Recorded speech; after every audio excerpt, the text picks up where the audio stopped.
So in this video, I'm just going to share a few methods that I've found along the way and that have really helped me become calmer while emotionally unsettled. Is probably the best word to use that's come to mind right now anyway.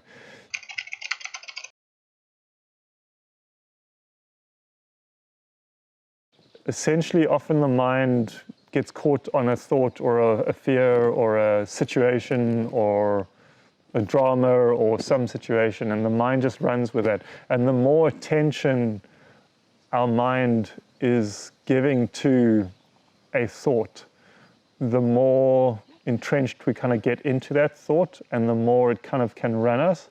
Whereas generally we need to use our minds in a way that we think of our way through it and then we let it go and we do the best we can to do that. But to continuously keep thinking through these same thoughts just isn't helpful for us.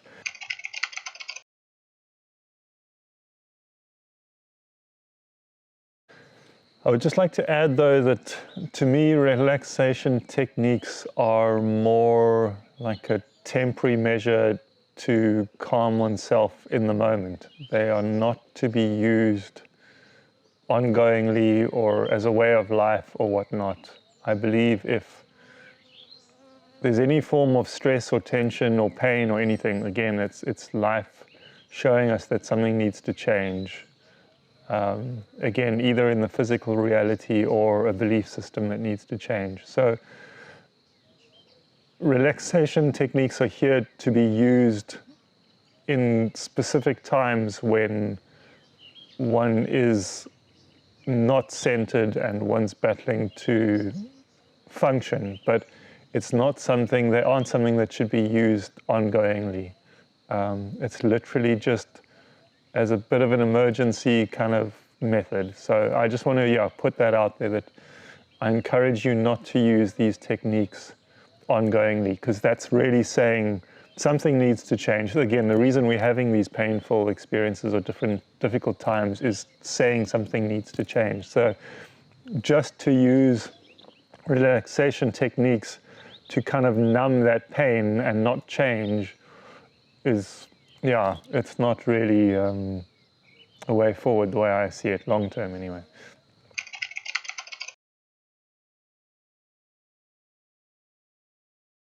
So the one is essentially just a breathing method, but to really breathe slowly and mindfully. So eyes closed is a bonus, and just slowly counting 1, 2, 3, 4, 5 as you're breathing in, and then hold your breath.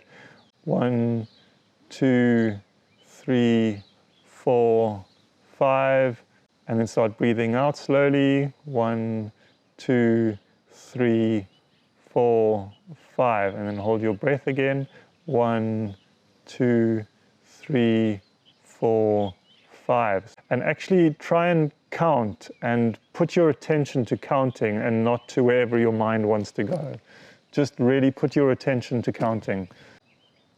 You don't have to count at all, but try and then do it slowly. But again, if your attention is running away to other thoughts externally, then rather just stick with the counting.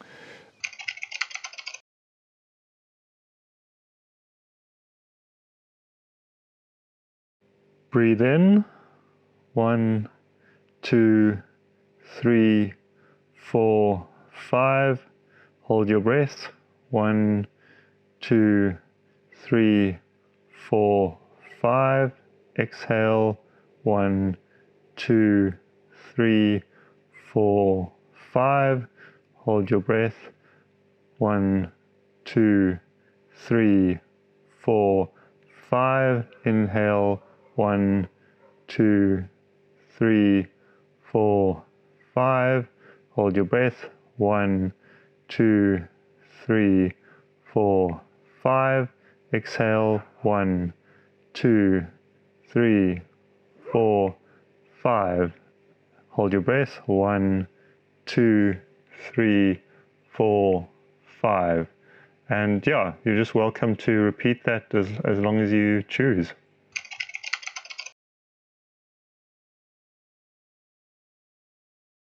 Something to add to that is often one can breathe in and imagine pulling in love and light and whatever positive feelings or things you want to bring into your life. Like really try and feel it and visualize it coming in. I find that really helps. And then on the exhale, you do the opposite. You really exhale whatever it is you're not wanting, the hurt or the pain, anything along those lines. Like really just inhale whatever it is, and you can send it to areas of your body that are feeling sore or something. Just breathe in and send love and send light to that area, and then breathe out whatever it is. Again, just play with these concepts. There's nothing here set in stone, but I find that also really helps. One can also, I've used it once in a form where I'm breathing in love and then I'm releasing, like at the time I was overthinking things. So I kind of breathe out this concept of thought, of overthinking, and then breathe in love and light again. And really, yeah, just explore. But I found it a very, very powerful method of staying calm.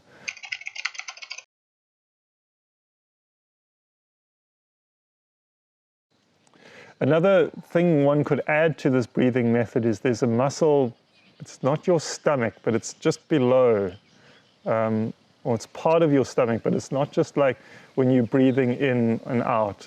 There's a muscle below, and just kind of feel into that. And if you pull that muscle in and release it as you're breathing, I find that really helps as well. It kind of adds like another level of relaxation onto just the normal breathing one. So essentially when you breathe in, you pull that muscle in, and when you're breathing out, you push that muscle out. Again, it's not just your belly, it's some muscle below that. So it's not just a case of breathing in and out with your stomach.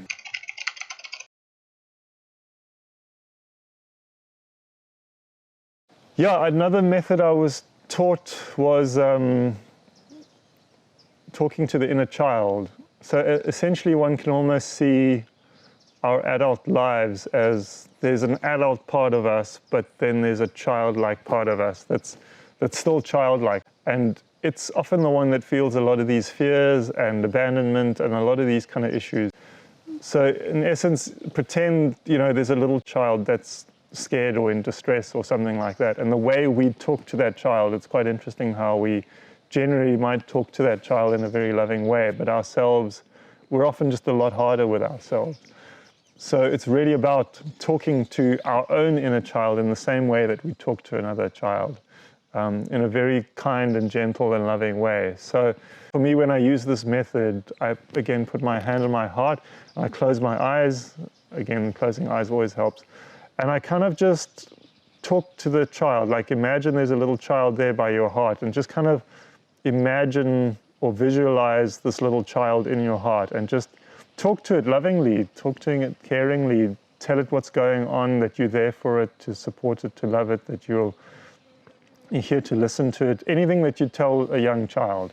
Yeah, I've also found that incredibly helpful.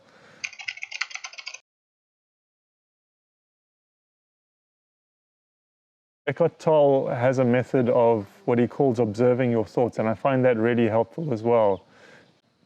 If you can imagine an eye outside of your head or outside of your thoughts, looking at your thoughts, instead of being caught in them, it's kind of a dialogue of like, oh, I see that thought, but you're looking at that thought. You aren't that thought. You're detaching yourself from that thought.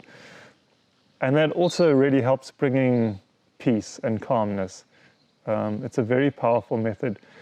It's an interesting one to explain. I sometimes get this feeling when I'm doing it like I'm turning a tennis ball inside out. But I know that sounds really strange. Also, feel free to listen to Eckhart Tolle or read Eckhart Tolle's book, The Power of Now, or there's a lot of stuff of his online, and try and, find his description of observing your thoughts.